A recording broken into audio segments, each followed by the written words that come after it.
Hey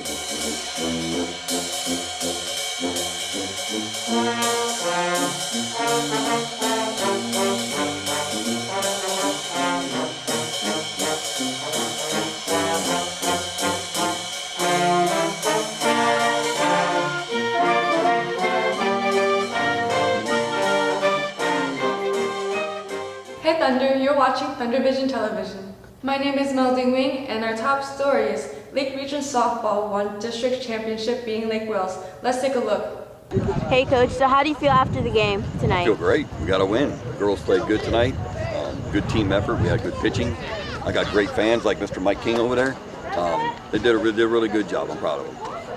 And what are your future goals for this team? Future goals is hopefully get 5 more wins and be a state champ. That's what we're working for. But one game at a time. One game at a time. We're going to have tomorrow off. We're going to come back Monday and work hard and get ready for the next game on Wednesday.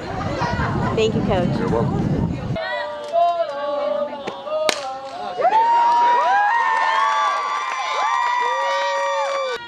Sorry, I didn't mean it.